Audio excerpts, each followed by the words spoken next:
الحمد للہ وحدہ لا شریک لہ والصلاۃ والسلام علی من لا نبی بعدہ۔ پارہ نمبر 6۔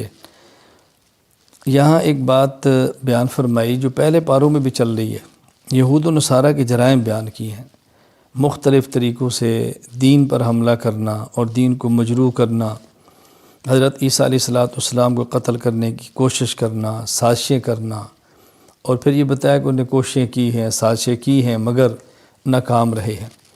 اور اسی طرح ان میں سے نصارہ کا جو عقیدہ تھا، عیسائیوں کا، اس کا ذکر کیا ہے کہ وہ عقیدہ تثلیث کے قائل تھے، ثالث الثلاثہ۔ وہ کہتے ہیں عیسیٰ علیہ السلام بھی تین میں سے ایک خدا ہے، روح القدس خدا ہیں، اللہ تعالیٰ خدا ہیں، عیسیٰ علیہ السلام خدا ہیں، تین کا مجموعہ خدا ہے۔ مختلف ان کے ذہان تھے، بہرحال عقیدہ تثلیث ہے، تو اس کا اللہ تعالیٰ نے باطل ہونا اور غلط ہونا بیان فرمایا۔ سورۃ المائدہ۔ المائدہ کہتے ہیں عربی میں دسترخوان کو، چونکہ اس میں ذکر ہے اس بات کا کہ عیسیٰ علیہ السلام نے اللہ تعالیٰ سے دعا مانگی تھی کہ یا اللہ مائدہ یعنی دسترخوان آسمان سے نازل فرما، اس لیے سورت کا نام ہی سورۃ المائدہ ہے۔ اس میں اللہ تعالیٰ نے حلال اور حرام چیزوں کا قدر تفصیل کے ساتھ ذکر فرمایا ہے، حکم دیا ہے عہد کو پورا کرو، وعدوں کو پورا کرو، معاملات کو ٹھیک رکھو۔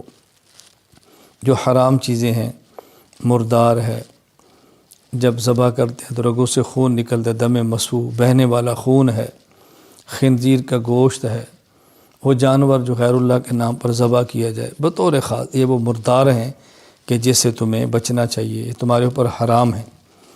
پھر حالت اضطرار کا بیان فرمایا ہے، یعنی چیزیں حرام ہیں، لیکن اگر کوئی انسان بھوک کی وجہ سے اتنا مجبور ہو جائے کہ چیز نہ کھائے تو مر جائے گا، تو اس حد تک اس کو کھانے کی گنجائش ہے جس سے اس کی جان بچے، لیکن مقصد اس میں لذت نہ ہو، مقصد مزہ نہ ہو، مجبوری ہو، جان بچانے کی خاطر اتنا کھانا جس سے جان بچ سکے، اس کی گنجائش ہے۔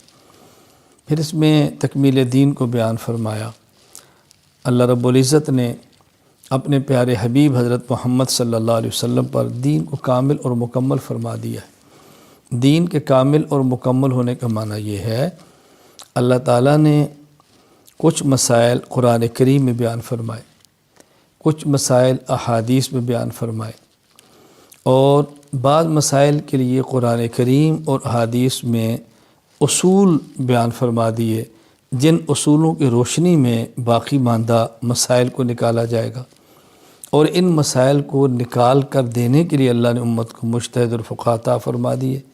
تو یہ معنی ہے کہ اللہ تعالیٰ نے دین کو کامل اور مکمل فرما دیا، یعنی سب چیزیں اپنے پیارے حبیب صلی اللہ علیہ وسلم کے ذریعے اس امت کو اللہ تعالیٰ نے عطا فرما دی ہے۔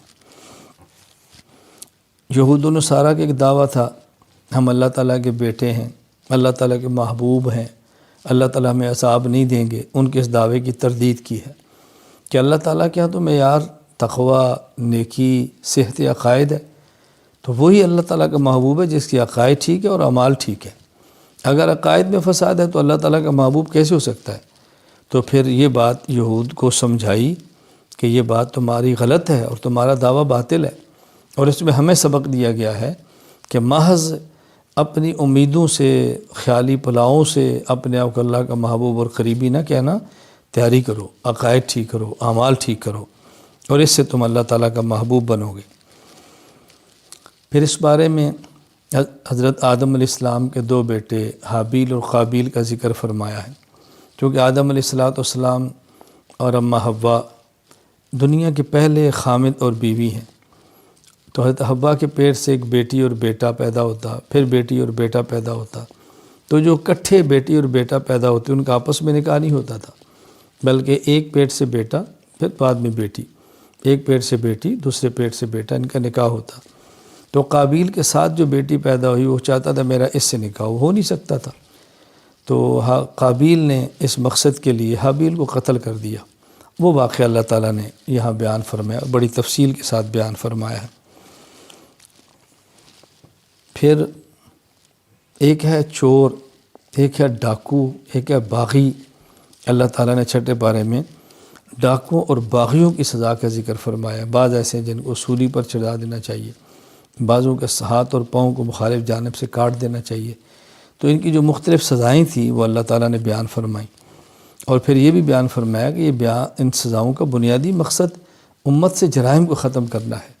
یہ ایسی عبرت ان کو بنا دو کہ کوئی آدمی یہ گناہ اور جرم کرنے کی جرت نہ کرے۔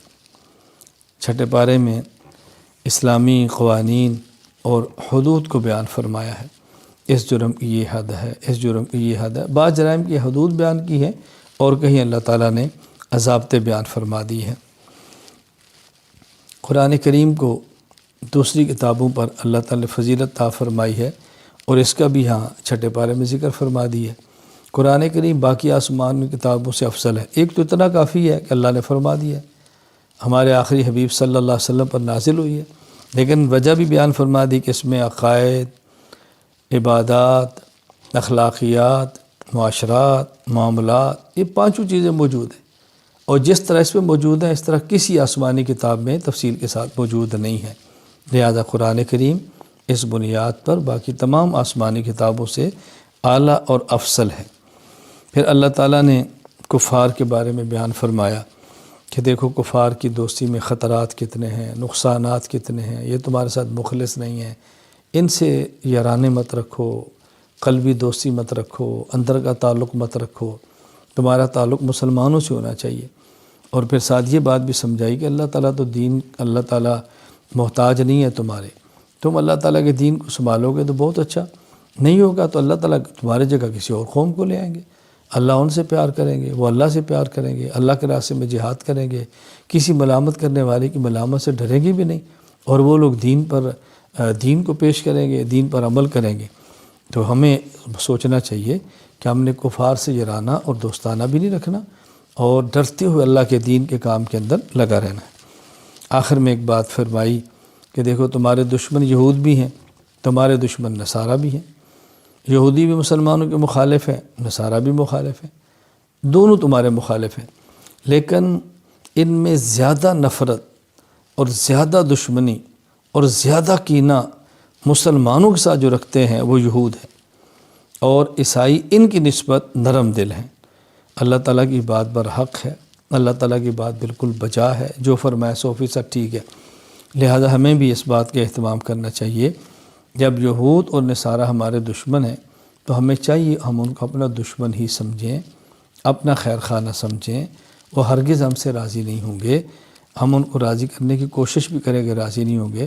اللہ نے اپنے پیغمبر کو فرما دیا وَلَن تَرْضَىٰ عَنكَ الْيَهُودُ وَلَا النَّصَارَىٰ حَتَّىٰ تَتَّبِعَ مِلَّتَهُمْ، میرے پیغمبر یہ یہود اور عیسائی آپ سے تب راضی ہوں گے جب آپ یہودی یا عیسائی بن جائیں، الیاذ باللہ، ایسا ہونا نہیں ہے تو آپ سے کیسے راضی ہوں گے؟